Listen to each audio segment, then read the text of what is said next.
E aí galera, tudo bem? Todo mundo bom? Tudo na paz? Bem-vindos de novo ao Órfãos da Silmene, sua linda cooperativa de React, vai!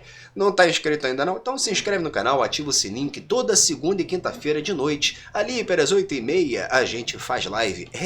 Esse React é gravado ao vivo e hoje nós vamos reagir a ele, Iberetônio, o nosso queridíssimo mestre do canal Manual do Mundo. Ele vai falar de quê, gente? Ele vai falar de urânio.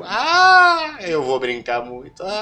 Que saudade, que alegria. Falar de química e falar logo do quê? Material radioativo. Bora? O que é urânio enriquecido? Para que serve enriquecer urânio? Como que enriquece urânio? O Brasil tem tecnologia para fazer isso? Hoje, passa no no cartão especial sobre urânio enriquecido, você vai saber a resposta de todas essas perguntas e mais algumas. Muito bom! O mundo inteiro está falando disso e não é à toa. Existe uma disputa muito grande por esse material. Olha só, Estados Unidos retiram urânio altamente enriquecido da Venezuela. Irã pode enriquecer urânio a 90% caso sofra novos ataques. Dá um medinho, hein? Trump defende que apenas Estados Unidos e China podem retirar o urânio enriquecido do Irã. Mas vamos lá, o urânio é um elemento químico que é encontrado em rochas. Ele tá aqui, ó, é o Número 92, olha lá, nosso queridíssimo urânio. Número 92 da tabela periódica. E ele tem esse nome porque ele foi descoberto mais ou menos na mesma época que o planeta Urano. Então, inclusive, na tabela periódica tem uma sequência aqui de Urânio, Netúnio e Plutônio, do mesmo jeito que no Sistema Solar a gente tem Urano, Netuno e Plutão. Curiosidade, ninguém rebaixou o Plutônio, né? Já o Plutão, coitado, fica nesse entre e sai de é planeta, não é planeta. Urânio não é super raro, tá? Essas rochas que tem urânio existem em vários países, inclusive no Brasil. Se você pegasse na mão, ele é um metal muito denso, muito pesado. E quando reage com oxigênio no ar, ele pode formar compostos coloridos, tipo verde, amarelo. Por isso, durante muito tempo, o urânio foi usado como corante. O pessoal usava no vidro e na cerâmica. Eu consegui, inclusive, comprar um prato de urânio antigo que é de uralina, que é esse vidro com um pouquinho de urânio. Isso aqui não é super radioativo, tá? Mas o legal é que ele brilha na luz. Ele tem uma emissão ali, tudo bem, baixíssima. Mas, pô, é maneirinho porque o urânio ele tem essa luminescência, né? Foi assim que começaram a bisoiar o urânio. E aí, cara, isso é maneiro, mas dá um medinho. Negra. Aliás, quando você vê imagens de urânio brilhante por aí, é por causa disso, porque ele é fluorescente, tipo uma canetinha fluorescente mesmo, tá? Não quer dizer que você consiga iluminar alguma coisa com urânio, é diferente de algumas outras coisas radioativas, tipo césio, que tem luz própria, que emite luz. Hoje em dia já não se usa muito urânio para essas coisas porque as pessoas foram descobrindo que era um elemento químico tóxico e radioativo. Mas é muito útil e talvez você só esteja conseguindo assistir esse vídeo agora justamente por causa do urânio. Porque o principal uso dele hoje no mundo é nas usinas nucleares, é para gerar energia elétrica. Vamos entender como isso funciona porque pode dar a impressão que, sei lá, se você plugar uma tomada aqui no urânio, vai sair energia, não é bem assim. Não é assim. O Iberê vai explicar mais ou menos o funcionamento de uma usina nuclear, mas olha só como é que é engraçado. O urânio foi um dos elementos responsáveis pela descoberta do nosso querido fenômeno da radioatividade.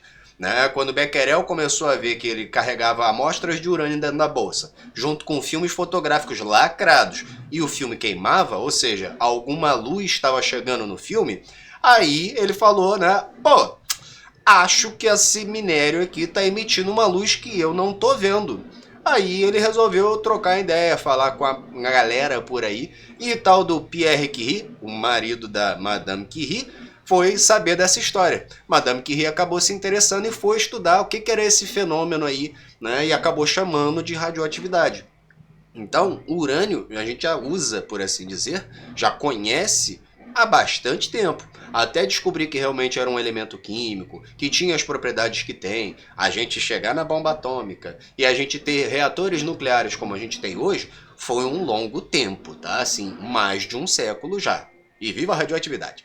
As usinas solares, que a gente consegue gerar energia simplesmente jogando luz por cima e nada se mexe ali, praticamente todas as outras dependem de um gerador que fica girando. Então se a gente pegar a usina hidrelétrica, por exemplo, a gente foi lá em A água mexe turbina. A água vai passar por uma turbina que gira o gerador. Na usina eólica, a mesma coisa. Vento O vento mexe gira as turbina. pás lá que fazem girar um gerador. Na usina termoelétrica, a mesma coisa. Vapor de água gira a turbina porque você esquentou essa água queimando carvão, queimando óleo, queimando alguma coisa. Esquenta a água, ela passa por uma turbina que gira um gerador. A usina nuclear é praticamente a mesma coisa. Ela é um tipo de usina termoelétrica, ou seja, você tem que esquentar alguma coisa para fazer. Só que você vai usar o calor do reator. Só que em vez de queimar óleo diesel, em vez de queimar carvão, em vez de queimar madeira ou qualquer coisa assim, você esquenta a água usando uma reação nuclear. Mas o urânio é muito famoso provavelmente não por causa das usinas, mas por causa das bombas nucleares. Ele também costuma ser o combustível, geralmente é dele que vem a energia para essas explosões acontecerem. Só que vamos lembrar, né, Hiroshima e Nagasaki, a primeira bomba, né, o Little Boy, e a segunda bomba, o Fat Man. As duas bombas utilizando urânio, a primeira só urânio, a segunda, se eu não me engano, tinha urânio e plutônio. E assim, bomba atômica não é brincadeira, né? Não é palito de fósforo. Então, assim, eu não gosto que, infelizmente, a energia nuclear ainda carregue, né, todo esse estigma, tanto das armas nucleares, que para mim não devia existir esse termo, quanto os acidentes, infelizmente, que a gente tem aí na história, né? Temos o acidente de Chernobyl, nós temos depois ali o próprio acidente de Goiânia, reconhecido mundialmente, nós temos o desastre lá de Fukushima, no Japão, né? Então, alguns probleminhas aconteceram, inclusive nos States. Não vamos esquecer de 3 Mile Island, né? Então, a energia nuclear tem lá os seus problemas, mas assim, as vantagens vão assim, muito acima da quantidade de problemas. E o nível de segurança e inspeção que a gente tem para a energia nuclear hoje no mundo, assim, é um padrão difícil de alcançar. Então, os riscos que a gente tem hoje na energia nuclear contemporânea são muito baixos, comparados especialmente à história, né? Aos primeiros reatores especialmente. E nesses dois casos, tanto da usina quanto da bomba, não é simplesmente colocar o urânio lá dentro como se fosse colocar pólvora dentro da bombinha ou colocar lenha num fogão e a coisa já acontece. Não dá para usar urânio assim do jeito que a gente encontra na natureza. Ele precisa passar por um processo, ele precisa passar por uma industrialização chamada enriquecimento. E aí que tá o nó da coisa, e é por isso que a gente fala tanto disso. Pouquíssimos países conseguem enriquecer urânio, só 13. E o Brasil é um deles. Só 13, companheiro. Esse desenho aqui, como você pode perceber, é um núcleo do átomo do urânio. Lá no meio do átomo, a gente vai ter prótons e nêutrons, que são partículas bem pequenininhas, muito... Agora o nosso querido Iberê vai explicar a diferença do isótopo menos radioativo para o mais radioativo. A gente tem o urânio 238, que é o mais abundante, mais comum, e que a meia-vida é, né, diferente aí do nosso urânio 235. O urânio 235 é aquele que a gente usa como combustível dentro do reator nuclear. E aí, como é que a gente faz essa diferença? A diferença é, né, 3 nêutrons. Exatamente. Para ser isótopo, o urânio tem que ser número 92, ter 92 prótons. E aí, o 235 e o 238, a diferença é 3 nêutrons. E aí, isso dá uma diferença de massa. Eu acho que o Iberê vai explicar para a gente como funciona um ciclone, que a gente usa para separar por gravidade o hexafluoreto de urânio. Menores do que o próprio átomo. O tipo de urânio mais comum, ele vai ter 92 prótons e esse é o único tipo de urânio que existe. 6 nêutrons. Ah, tá, tudo bem. Isso aqui é um átomo imenso, tá? Pra vocês terem uma ideia, o menor de todos, que é o hidrogênio, ele só tem um próton e nem tem nêutron. Não tem nêutron. O carbono, que tá cheio dele aí no seu corpo, tem 6 prótons e 6 nêutrons. Por causa desse núcleo gigante, o urânio é meio instável. O núcleo quebra mesmo. Ele se divide e vai formar 2 ou mais elementos químicos diferentes dessa divisão. Isso aqui é o que a gente chama de fissão nuclear, porque o núcleo foi dividido. E o que é importante nisso é que no momento dessa divisão é liberado muito calor, mas muito calor mesmo. E é por isso que a gente aproveita tão bem a energia do urânio. Esse tipo de urânio mais comum a gente chama de urânio 238 ou urânio 238. Porque se a gente somar o número de prótons o número de massa dele, 238. Vai dar 238.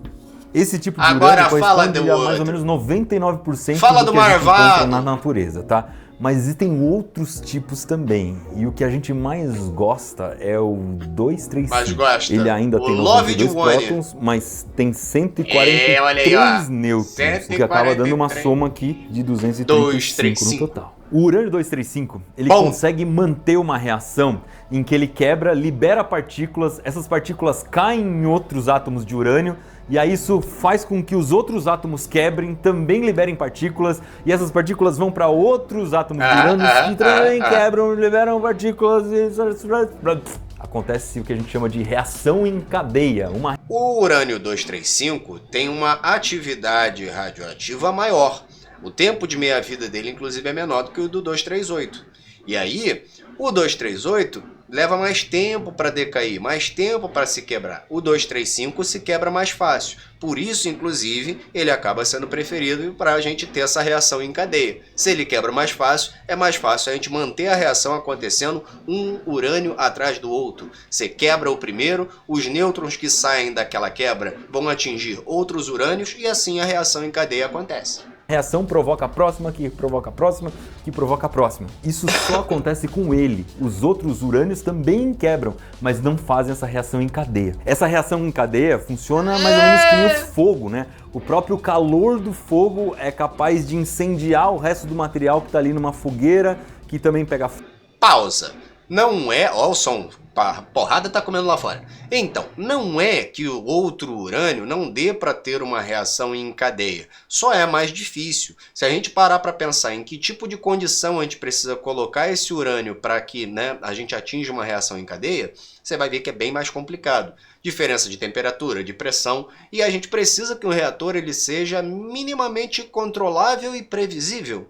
A gente não quer surpresas. Por isso, a gente acaba preferindo o urânio 235, que a gente sabe lidar melhor. Beleza?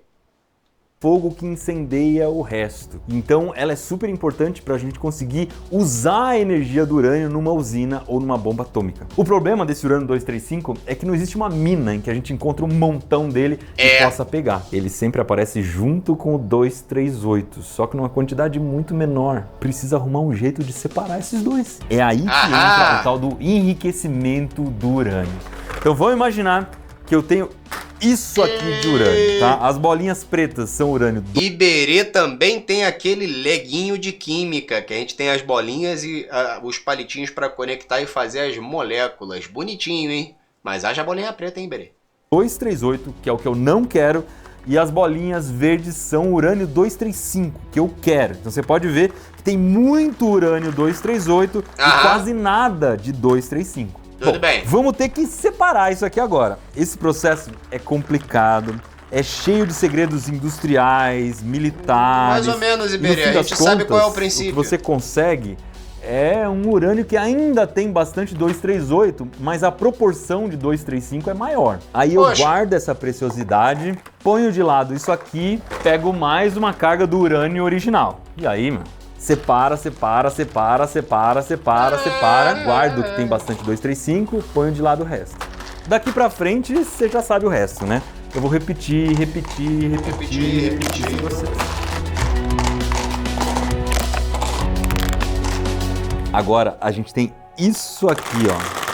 Ainda tem o 238, mas a proporção do 235 é muito maior. Esse urânio aqui é mais rico em 235. Olha, o Iberê explicou bem ali o conceito do enriquecimento, que de fato é assim que a gente faz. A gente tem o urânio 238 com 99% e o urânio 235 1%. Só que aí, vamos lá, os segredos industriais e militares e, por favor, ninguém me prenda, tá? Isso aí tá no YouTube. O que acontece? Você cria um gás com urânio. Você pega aquele urânio, né, bonitinho que está ali na forma oxidada, você vai chegar a ele na forma, né, metálica para deixar ele ser atacado, por exemplo, por flúor. Tá? E aí você vai ter um hexafluoreto de urânio. Isso aí é um gás E, como a gente pode brincar, se eu passar ele por um ciclone, que é um separador de gases, ele vai separar por gravidade. O mais pesadão vai ficar na ponta, enquanto o mais levinho vai ficar mais no meio. E aí os ciclones que a gente usa para refinar, eles vão justamente fazer isso. Vão conseguir tirar só o que a gente quer, mas vão criar um pouquinho mais rico, né? E aí, nessa brincadeira, eu posso fazer vários ciclones em paralelo para aumentar a quantidade que eu estou produzindo de urânio mais enriquecido, ou usar vários ciclones em série. E aí eu vou produzir muito pouquinho, só que o pouquinho que eu tiver vai ser de um urânio ainda mais enriquecido, porque eu enriqueci sucessivamente. Entendeu? Essa é a diferença. Você enriquece até um determinado ponto para usar no reator e enriquece até muito alto para usar em arma. Então, não enriqueça urânio para armas, senhores. E é um urânio enriquecido. A questão é que na vida real não existe assim uma legião de minions que ficam ali separando as bolinhas pretas das bolinhas verdes. Mesmo porque o urânio não é formado por bolinhas. Isso aqui é muito mais trabalhoso, muito mais complicado do que eu fiz. No Brasil, por exemplo, a gente tem 2 usinas nucleares que ficam lá em Angra dos Reis, no Rio de Janeiro. A gente já visitou, é um dos Bora-Vs mais legais que a gente já fez aqui no mundo. E eles precisam usar urânio enriquecido lá dentro. E esse processo de enriquecimento é feito no Brasil usando ultracentrífugas. Essa separação usando centrífuga, a gente usa na nossa máquina de lavar. Você já deve ter ouvido falar, pô, vamos botar essa calça na centrífuga que ela seca mais rápido. A roupa molhada dentro da máquina, quando ela começa a girar, a tendência é que tudo queira escapar para fora. De um jeito bem parecido com o que aconteceu com aquele peão que a gente explodiu aqui no manual do mundo. Mas na máquina de lavar, a calça não tem como sair porque tem uma gradinha em volta. Só que a água sai. Então a água vai saindo e vai ficando só a calça. É isso, explicando a função dos ciclones, no caso do lavar-roupa, a gente quer separar uma coisa que está líquida de uma coisa sólida, né? A água da calça. Mas existem outras centrífugas que conseguem separar o que é mais denso, o que é mais pesado, do que é menos denso, o que é mais leve. Quando a gente precisa separar, por exemplo, os componentes do sangue num laboratório. Dá uma vontade de fazer uma experiência pra ver isso acontecer na prática, né? Júlia Martinato! O que tu vai arrumar? Trouxe um monte de coisinhas pra gente tentar fazer aqui uma centrífuga caseira. A gente fez 3 tubinhos de ensaio com o leite em pó com a água. É basicamente leite, só que um leite reconstruído. Bonitinho. A ideia é tentar separar isso aqui com a centrífuga e sem a centrífuga, ver qual que vai mais rápido. Separar o leite em gordura, mas a gente tem uma centrífuga de alface. Na sua casa, quando você usa essa centrífuga aqui, é pra separar a água do alface. Mas, nesse caso, a gente quer tentar separar outras coisas. E como que ela funciona? Aqui nessa gradinha, você coloca a verdura molhada, que você quiser secar, põe a tampa e gira. Quando a gente gira, a água vai pra fora, expulsa a água toda, e aí você abre e a sua verdura vai estar seca. Maneirinho, processo de separação. Esse tubinho de ensaio aqui dentro, fechar com a tampa, girar e pronto. Porque ele tá na posição errada. Então, pra isso, a gente fez um suportezinho. Esse suporte aqui é um suporte de papelão que eu cortei no laser com a ajuda do Alisson. E a gente quer colocar os tubos de ensaio bem aqui do ladinho. Eles vão ficar presos pra quando a gente mexer, eles não se moverem muito. Aí. A Júlia vai girar com toda a sua força a centrífuga e eu tenho um tubinho que é idêntico aos que estão dentro. Vamos ver se vai ter diferença entre eles quando a gente abrir a centrífuga. Vou fazer uma força aqui, ó, e girar um tempinho. Ó, lá vai. Já tô olhando no relógio lá em cima, hein? Só referência de velho, hein? Não gira, o baú da felicidade. Lá vai! Pô, tem que fazer um edit com a musiquinha do Interestelar aqui, né? Ah, girou. Esses jovens não sabem o que é moecana virando a manivela. Minha jovem, vamos lá, força! Falta 5 segundos. Opa! 5, 4, 3, não é pra desacelerar. 2, 1, agora sim, você pode desacelerar. Acabou. Aí. Respira, jovem. A Smart Fit não tá em dia, tá vendo? Tá todo o pó no fundo. Olha a diferença. Esse aqui é o da centrífuga, esse é o controle. A diferença de uma decantação. A cor do líquido não muda tanto assim, não parece. Olha lá, olha só que bonitinho. Essa é a diferença de um processo de decantação para uma decantação forçada, né? Quando você usa uma centrífuga ou até uma ultracentrífuga, você está forçando isso com um pouquinho mais de raiva, né? Como você está girando aquilo em alta velocidade, é como se você aumentasse a força da gravidade, pelo menos ali para aquela amostra. Então se separa mais facilmente. Agora, esse exemplo que ele está usando é uma centrífuga que eu estou usando para separar líquidos, né? Ou densidades, coisas que estão ali em fases, mas eu consigo separar. No caso, o tipo de centrífuga que é usada para enriquecer urânio é algo para gás. Por isso que eu falei que era o ciclone, que a gente vai usar ali o nosso queridíssimo hexafluoreto de urânio. E ele vai ter que ser separado, mas do mesmo jeito, usando gravidade. Tá aprovado. Ó, se você misturar leite em pó por acidente na sua casa e se você quiser separar de novo o leite do pó, você faz essa experiência aqui da Júlia e tá tudo certo. É só você cortar no laser aí, que tá no fundo no quintal. E aí, todo mundo tem uma máquina de laser no fundo do quintal, é isso? Centrífuga, separar o sólido do líquido ou o mais denso do menos denso. Para preparar o combustível para a usina, vamos jogar as bolinhas de urânio dentro da centrífuga de alface e vai ter uma Júlia que fica lá girando? Não tem uma Júlia que fica misturando na centrífuga de alface, mas existem as outras centrífugas e lá eles usam Vou ter que girar a centrífuga sozinho. Esse composto é um gás de urânio e é importante ele ser em gás porque as moléculas ficam muito pequenininhas. Então é mais fácil você conseguir diferenciar uma da outra. Elas ficam mais livres para se mexer e aí a centrífuga faz mais efeito. Então na prática lá dentro, as moléculas de gás do urânio 235 são mais leves, menos densas, elas vão ficar mais no meio da centrífuga e o que vai querer escapar, vai ficar mais para a borda, é o urânio 238. Exatamente. Certo? Esse processo, ele não rende muito urânio 235. Então, para isso, a gente precisa repetir várias vezes esse enriquecimento nas centrífugas. E isso forma uma cascata de enriquecimento, que nada mais é do que um conjunto de outras centrífugas. Aqui no Brasil, depois de tudo isso, a gente vai ter na mistura 5% de urânio 235. Depois desse trabalho gigantesco, você ainda tem muito pouco urânio do bom mesmo. Mas isso já é suficiente para a usina. O enriquecimento é tão trabalhoso que se uma indústria conseguir uma concentração de 20%, já é considerado um urânio altamente enriquecido. Só que para uma bomba nuclear tem que chegar a 90%.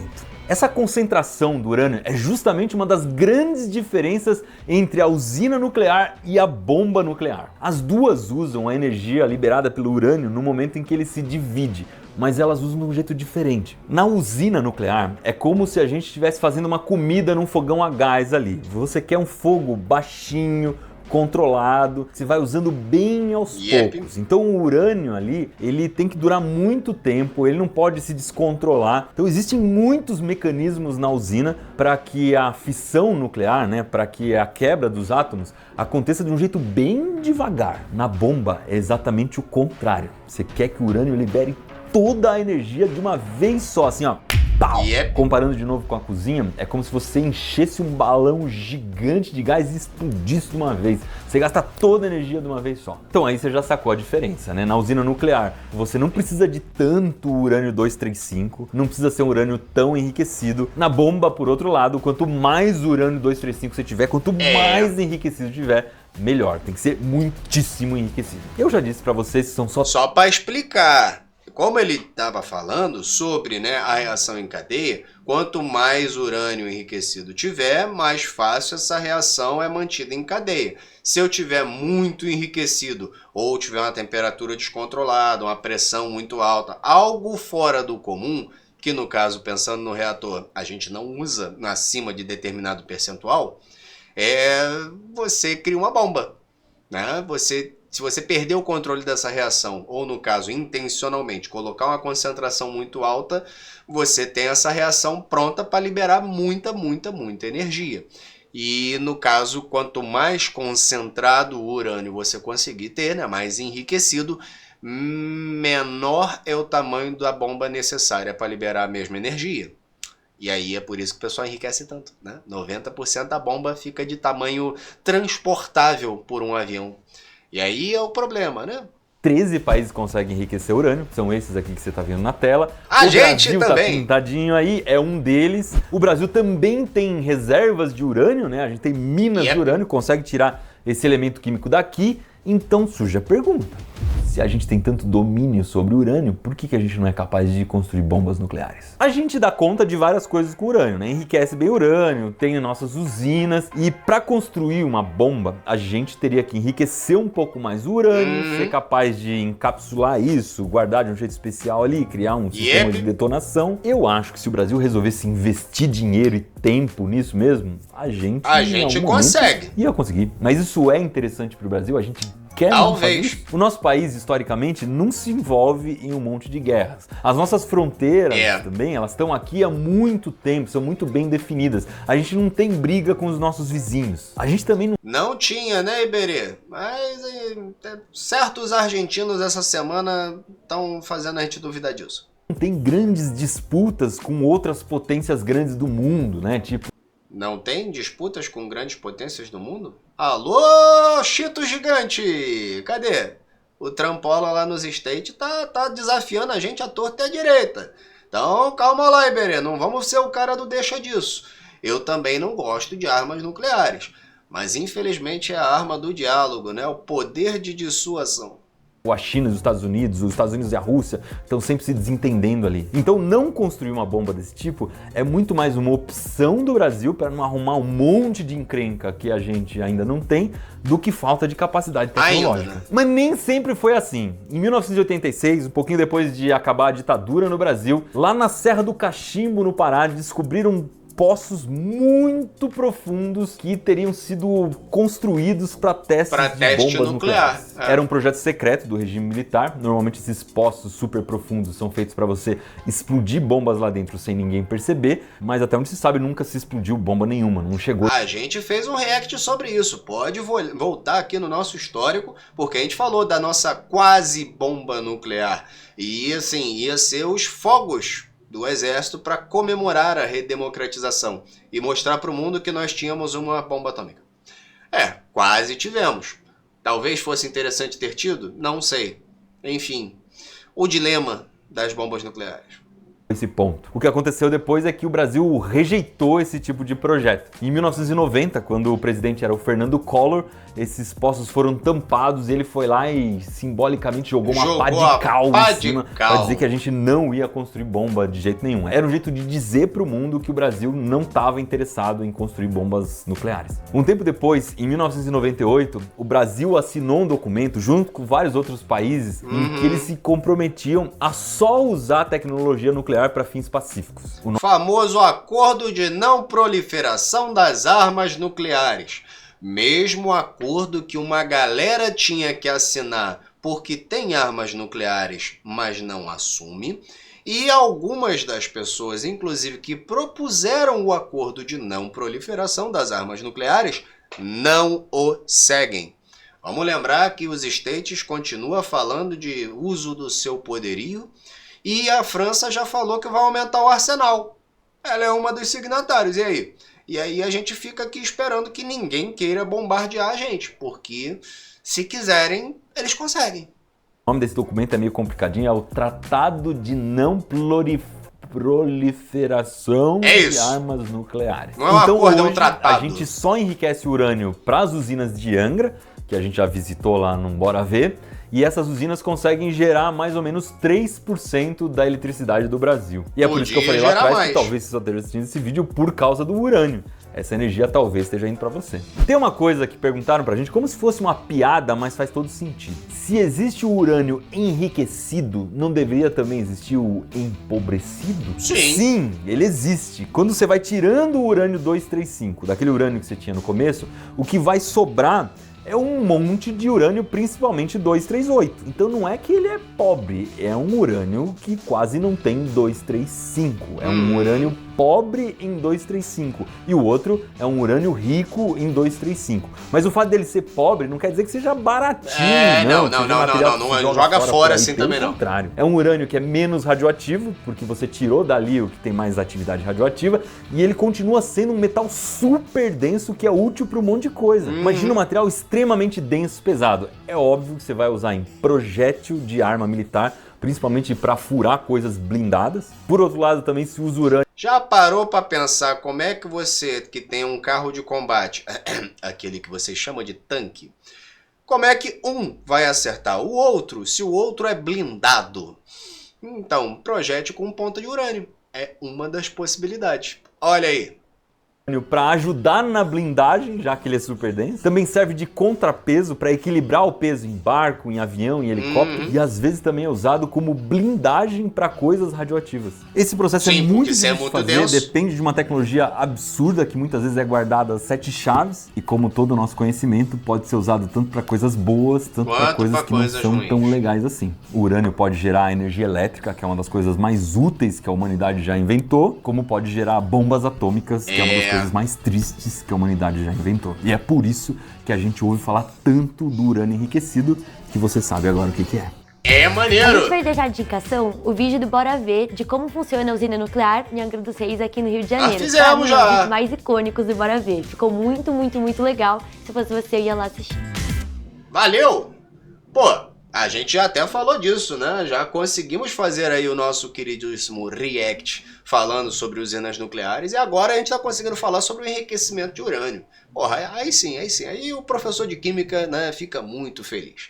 Então, se você chegou até o final e gostou, deixa aí o seu like e comenta aqui o que a gente deve reagir numa próxima. Eu te vejo na nossa próxima live. E ó, um beijo e tchau.